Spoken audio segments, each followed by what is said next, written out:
Hello, hello. I hope that you are all well. Apologies for this delay. It looks like we're having a little bit of situation in terms of connection.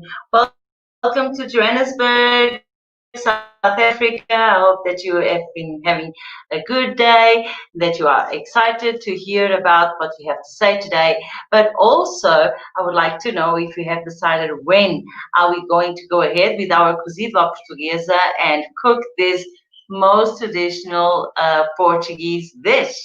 Well, as you all know, we have started a series of encounters where we will go deeper into Portuguese cuisine. And one of these days, there is that big surprise which we unveiled yesterday, which is going to be to cook together cozida portuguesa. Now, also, if you are finding these daily sessions amazing, the more the merrier. And we would be very thankful to grow our community with you. Learning about the cuisine of Portugal can open you up to delicious new adventures or teach you about healthy cooking and also the use of good but simple ingredients. So today I thought that I would make a virtual tour with you around Lisbon, the history of Lisbon explained in 10 dishes. Sardines, roast chicken, Cape Verdean stew, Nepali momos, dishes to try in Lisbon. Portugal was one of the most outward looking countries in the world at the time of its global explorations in the 15th and 16th centuries, as we've been touching up these past days. Its cuisine drawing on ingredients obtained from colonies in Africa, the Far East, India, and South America.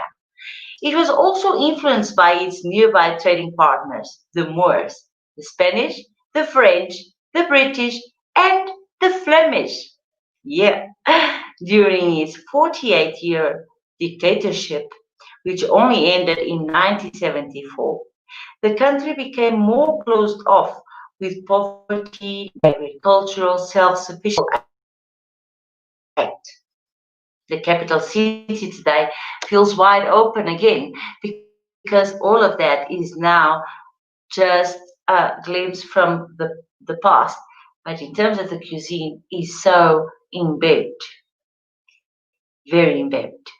So immigrants from all over the world live here in Lisbon.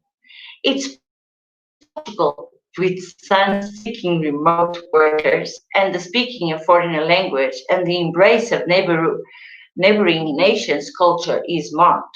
It's easy to live in Lisbon. It's very continental. People speak French and they speak Spanish and they speak English and they are along with climate favorable for growing great and many fruits and vegetables makes for a varied food culture.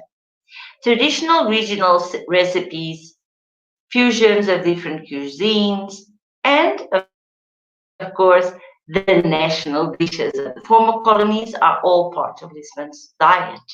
For example, our delicious sardines. Okay, one of my favorites is the sardines on toast that you can have at Taverna da Rua das Flores.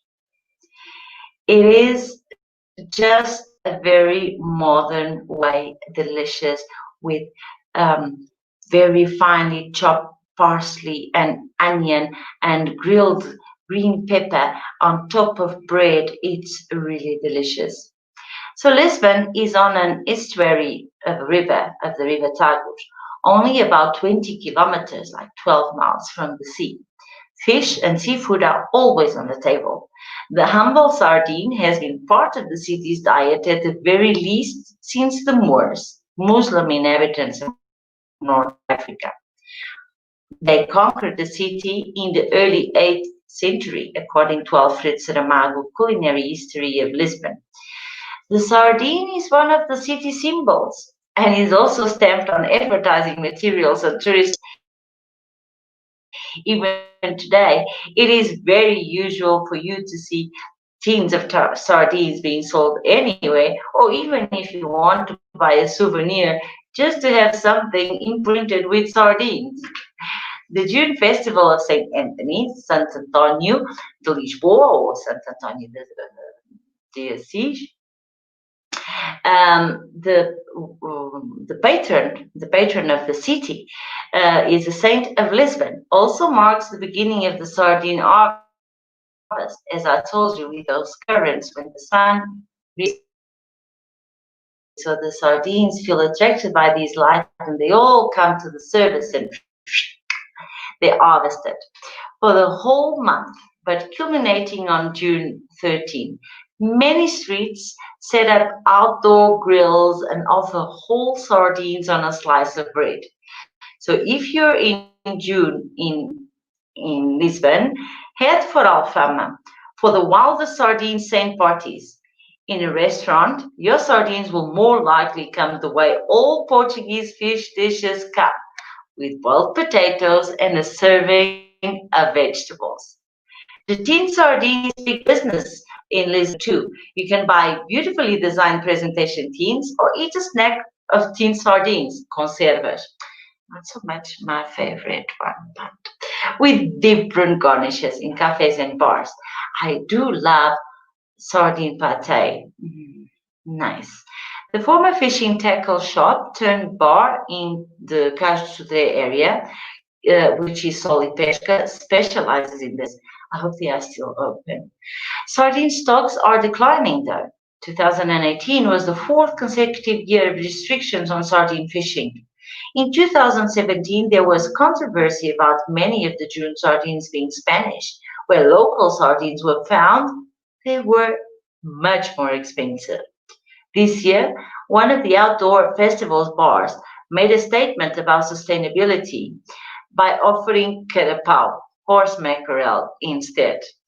Well, let us just hope that in 2021 we're all going to be able to march on those streets of Lisbon and eat those fresh, and fat sardines. Oh well, now passing to Portuguese most loved, bacalhau, the codfish.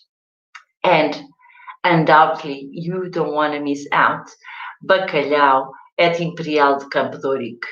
If the Portuguese are obsessed with fish, they're particularly obsessed with bacalhau, salt cod. This is strange considering that another of their obsessions is eating their own local produce. I mean, look at the Spanish sardine, the debacle that I just said, and the fact that excellent fresh fish can be caught off our own coastline. This cod is imported from Norway, the UK, or Canada and salted to preserve it. Some ascribe the tradition to the time of the colonial voyages when Portuguese sailors caught cod off the Newfoundland coast and salted it to make it last.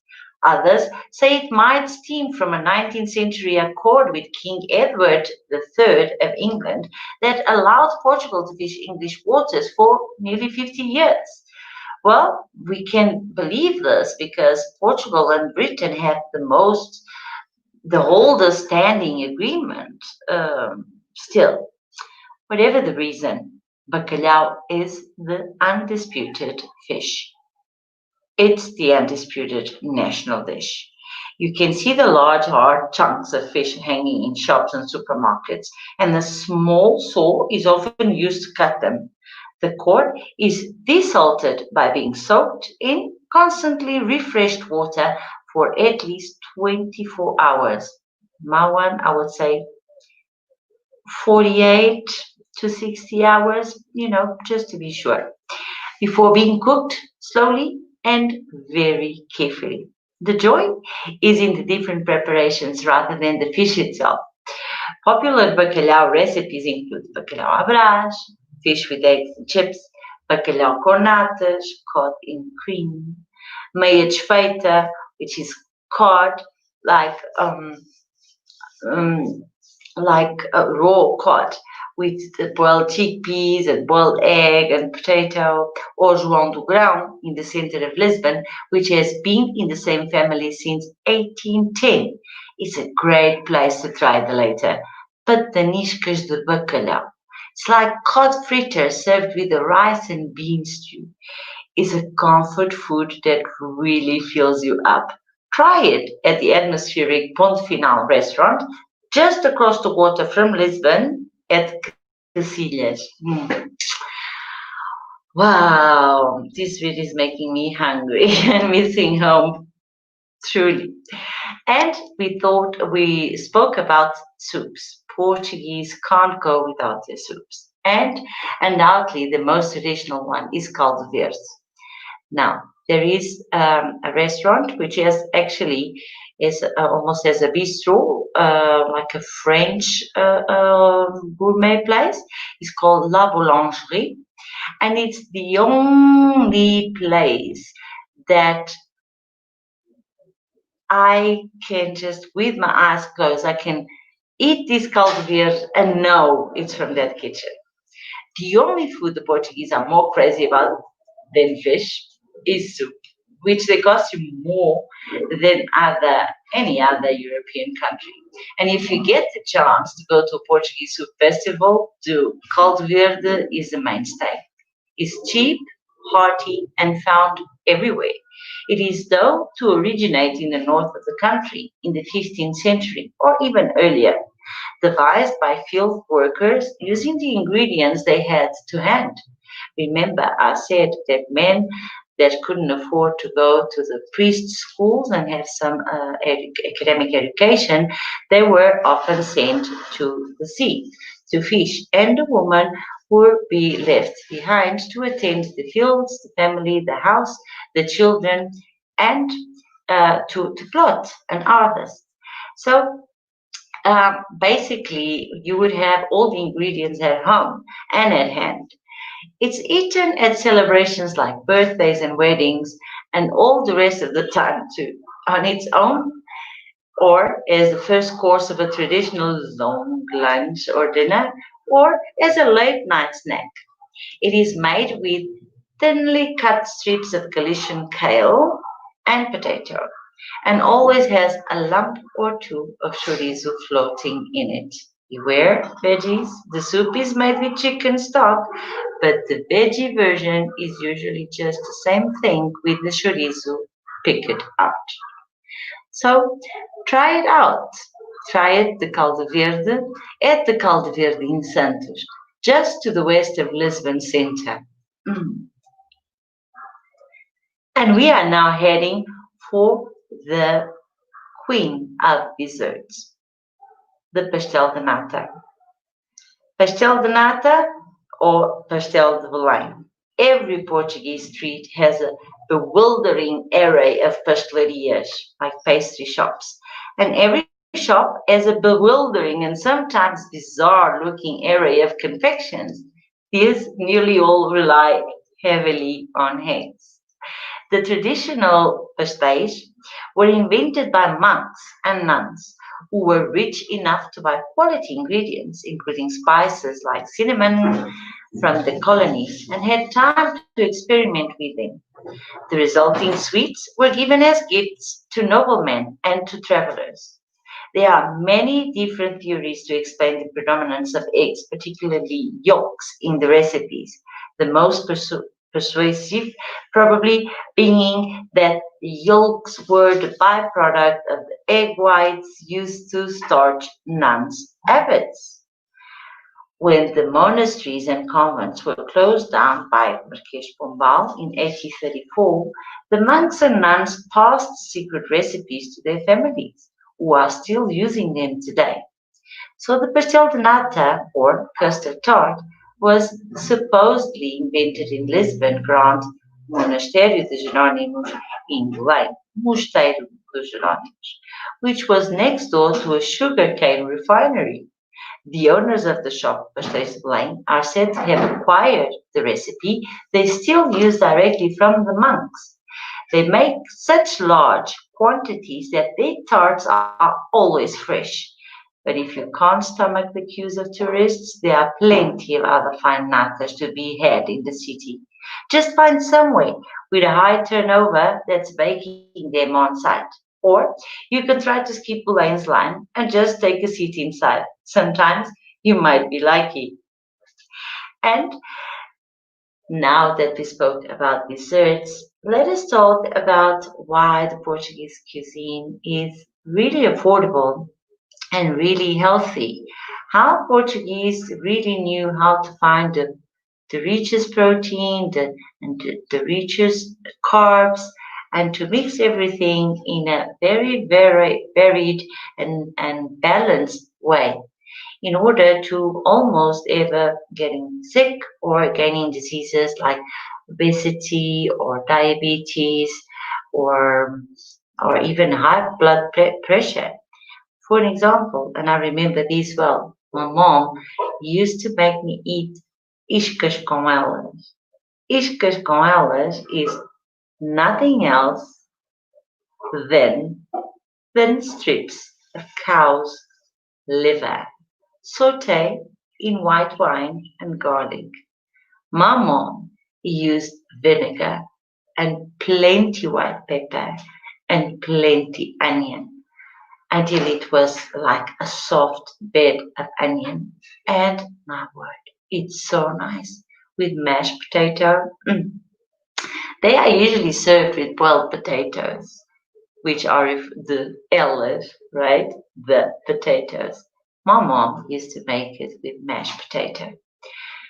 The dish was brought up to the city by the Galicians, or the people from the north of the Iberia Peninsula, Galicia, which is a Spanish territory. And the Galicians arrived in the 19th century to work in and later on restaurants and cafes.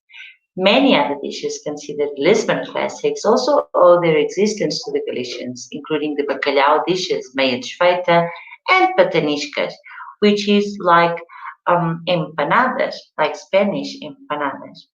Iscas com elas became so popular as a cheap, filling meal that a large number of restaurants at the time served only that. You can still find the simple budget versions today as well. Oh, apologies. This is the secret number one. Always switch off your phone. You can still find the simple budget versions. For example, as Taberna da Rua das Flores in Chiado. It offers a widely praised gourmet version as part of its affordable lunch menu, and it's waived thin calf-liver iscas marinated beforehand using a traditional recipe. And you all know prego. And let me please just make an amendment. There is no such thing as prego de galinha or chicken prego, okay? No. Prego is a steak sandwich. A snack much loved by meat-eating Lisboetas is the prego, or steak sandwich. It began, like so many dishes, as a poor man's meal, the cheapest cuts of beef in a possibly slightly bun, the bread, softened by the meat juices.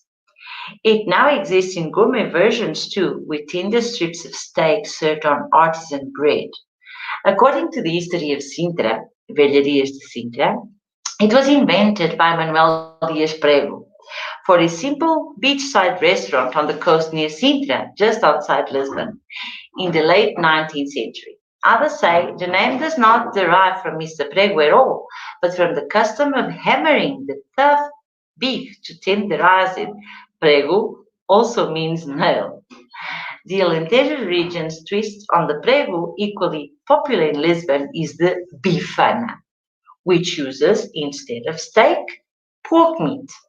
Both are such fast food classics that McDonald's produces a McPrego and a McBifana for the Portuguese market.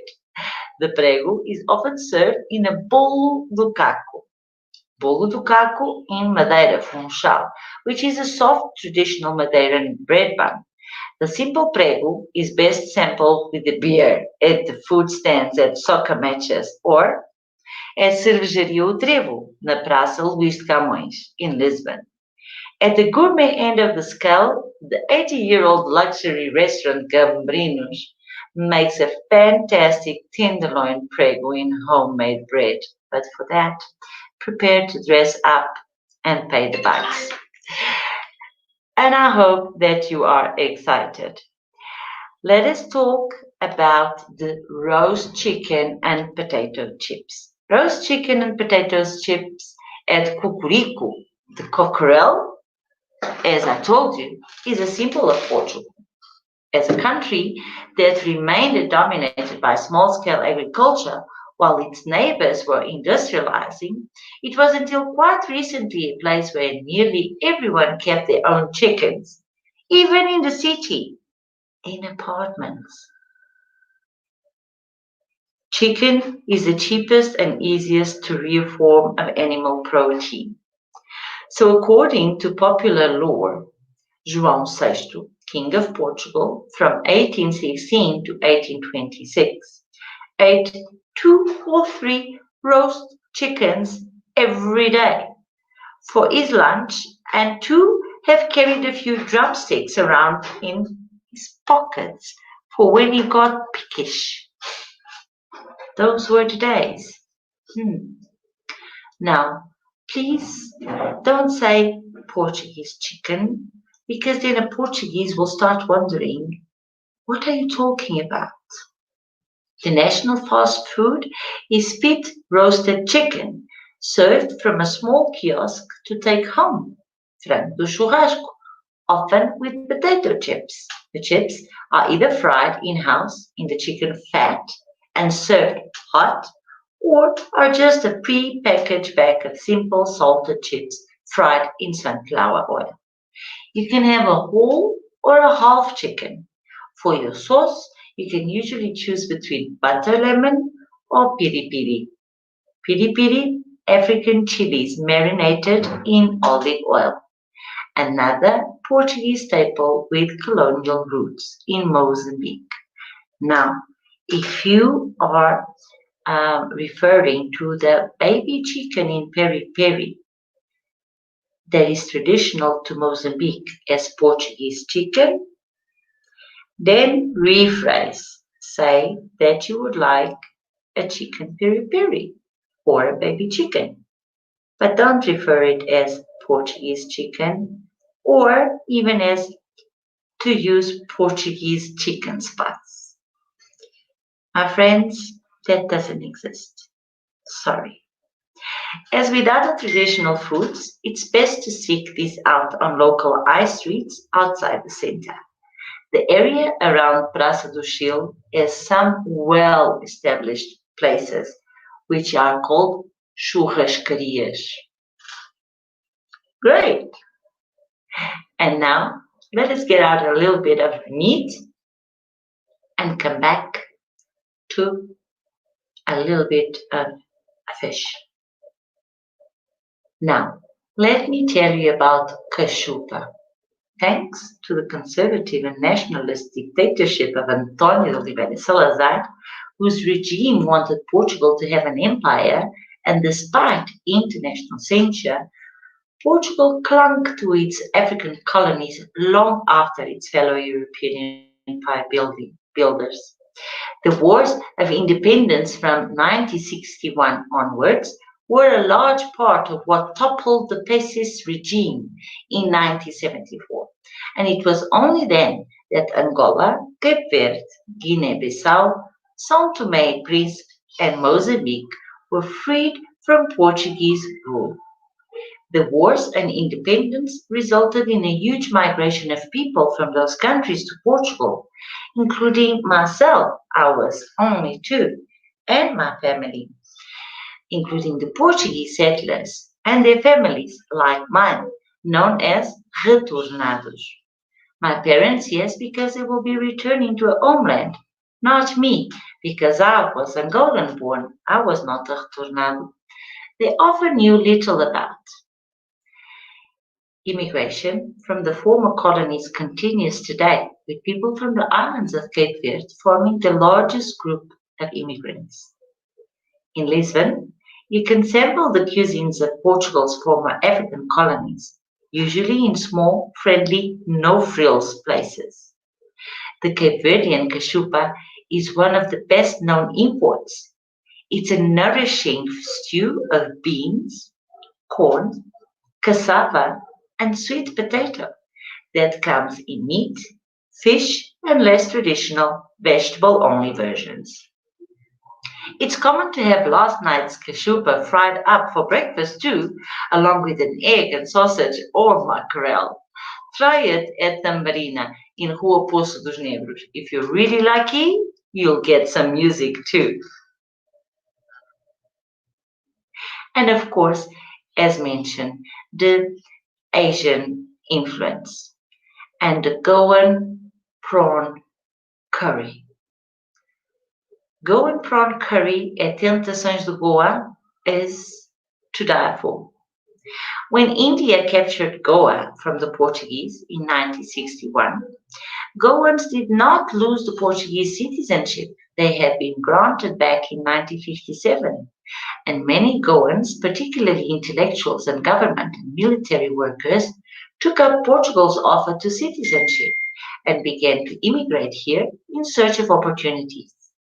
Portuguese nationality law was changed in 2006 to extend citizenship to the third generation, so those whose grandparents lived in Goa before 1961 can also emigrate.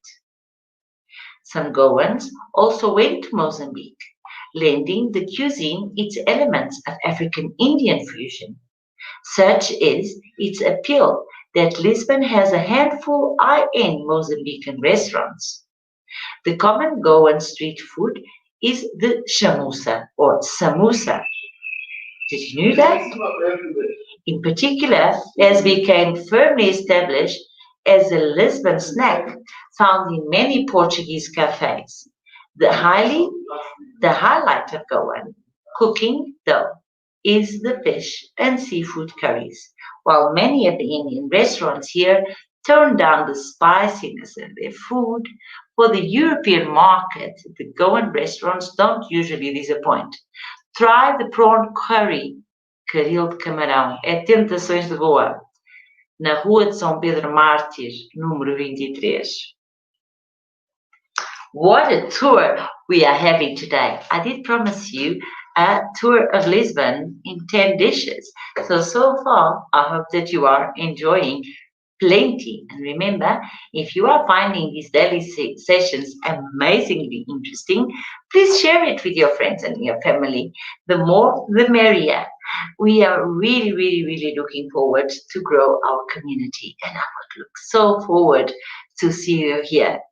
And don't forget, before we finish our tour, our virtual tour, guided by my own recommendation, and also about what is commonly public, don't forget that I'm still waiting for you to recommend what is the day that we're going to cook our most traditional dish, the cozida portuguesa.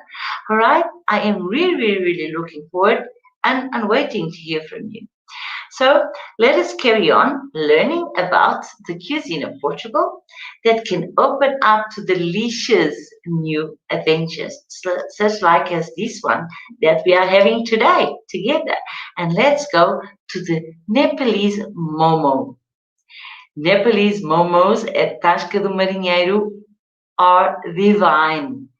Nepalis are one of the most recent immigrant groups bringing their food to Lisbon, and they've had an impact disproportionate to the size of the community, estimated to be in the low tens of thousands, but rapidly growing.